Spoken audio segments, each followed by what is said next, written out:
volete dare anche Campo di speranza. ci vuole... Manca, ho esagerato. Troppo là.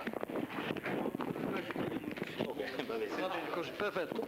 Allora, abbiamo fatto, devo dire che mi complimento con i nostri relatori che sono stati tutti in tempi molto puntuali, quindi credo non sono neanche le 11 e abbiamo fatto già tutti gli interventi. Prima di tutto, prima di dimenticarmi, devo fare una comunicazione. Là in fondo c'è un signore con un berretto che si chiama Napoletano, il quale è la vera anima, la vera Napolitano.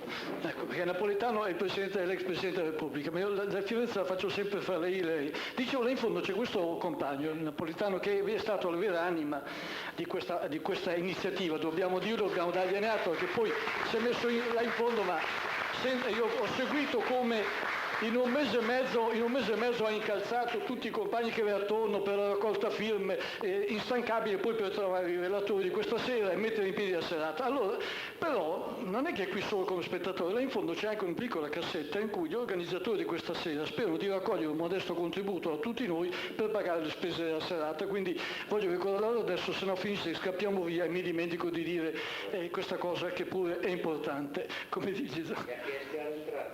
Gli ho già chiesto perché ha già pagato pure meglio. Dicevo, abbiamo fatto un'ora comunque decente, se c'è qualche breve domanda possiamo svolgerla. Sì, ma di fatto ho guardato di brevi domande, non di interventi, se no interventi, se no c'è qualcuno che ha qualche domanda da fare a qualcuno dei nostri relatori? Prego.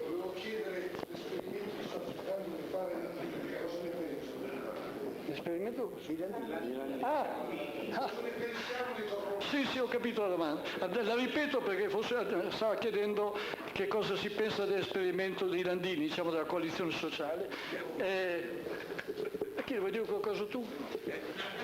Ma tutti hanno un'opinione su Landini, probabilmente l'abbiamo anche diversa, ma chiedevo a Occhetto se vuole, però dobbiamo fare un giro rapido anche di risposta, cioè devi fare proprio un commento. Vabbè, ma se si fanno domande da 5 miliardi come si fa a fare delle risposte? Io seguo con grande interesse Landini, non so ancora che cosa può essere dal punto di vista organizzativo, credo che la sua istanza però di fondo, che bisogna incominciare dalla società, cioè unire sul terreno sociale soggetti, forze che aprano nella sostanza un'alternativa di lotta nella vita politica, è un esperimento interessante che naturalmente non risolve in sé il problema della rappresentanza, cioè di chi poi va in Parlamento, però è la base.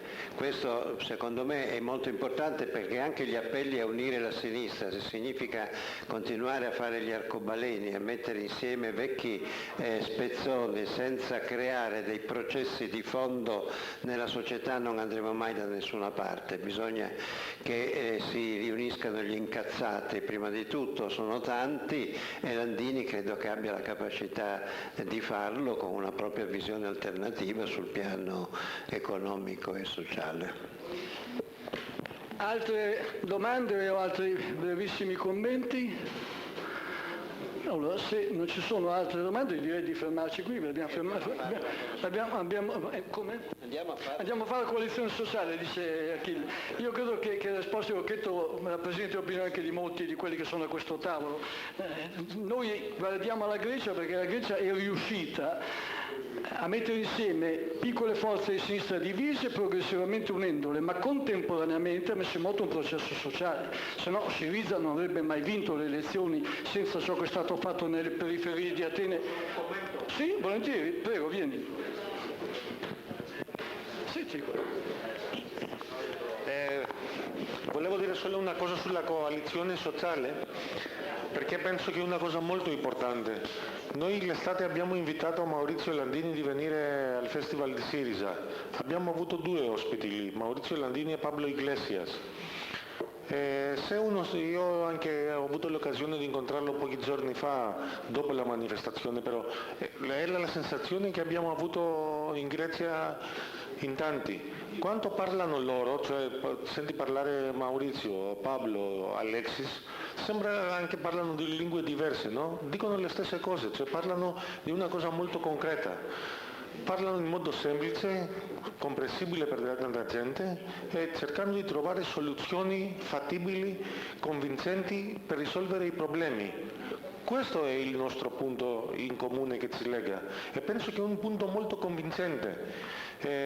Quando gli traducevo le cose che diceva Alexis al suo discorso, perché eravamo lì sul palco, era dopo che Alexis era venuto in Italia, era andato a Cernobbio, era andato con il Papa, eccetera, eccetera, no? Che i vostri giornali scrivevano che Tsipras dove va dice le stesse cose. E dico che, dice, ma è vero quello che dicono i giornali in Italia, no? Che dice sempre le stesse cose. Io gli ho detto certo, per questo ha una credibilità, perché dice sempre le stesse cose così come fai tu. Cioè la cosa importante è anche la coerenza sulle cose che facciamo. Allora penso che su queste cose dobbiamo ragionare, le sfide sono molto difficili, però dobbiamo avere anche coscienza che noi l'abbiamo vissuto molto bene in Grecia anche i spagnoli. Facevamo delle lotte allucinanti, abbiamo fatto una grandissima coalizione sociale in Grecia, milioni di persone, qualche volta a Sintagma siamo superati anche l'1 milione di persone che facevamo le proteste, però loro andavano nel Parlamento, avevano uno scarto di 2 deputati e ci facevano ingoiare tutti i possibili e immaginabili memorandum.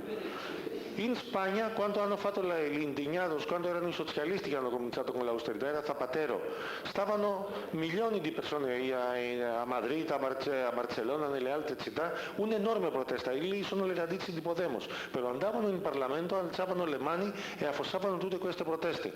Noi non possiamo stare solo di testimonianza di protesta, perché non basta, perché loro ci annientano, dobbiamo fare le nostre lotte, però con una cosa molto chiara, che noi andiamo a vincere, altra soluzione non esiste, non è ammissibile altra, perché tutte le altre opzioni è il nostro annientamento. Per questo noi a Syriza con 4,7% abbiamo detto che andiamo a fare un governo di sinistra, di quella sinistra, perché in Grecia i socialisti non si considerano sinistra, è fuori del nostro vocabolario. Questa è la sfida, perché altrimenti non c'è niente, non avrai pensione, non avrai un medico, non avrai una scuola, non sarai niente. Noi schiavi non diventeremo mai più, è passata la schiavitù, è stata abolita. Bene, io direi di concludere con queste parole di Arghiris. In verità questa serata era in solidarietà con la Grecia, ma le parole di Arghiris sono in solidarietà con la sinistra italiana. Abbiamo fatto anche l'inversione di percorso. Grazie a tutti.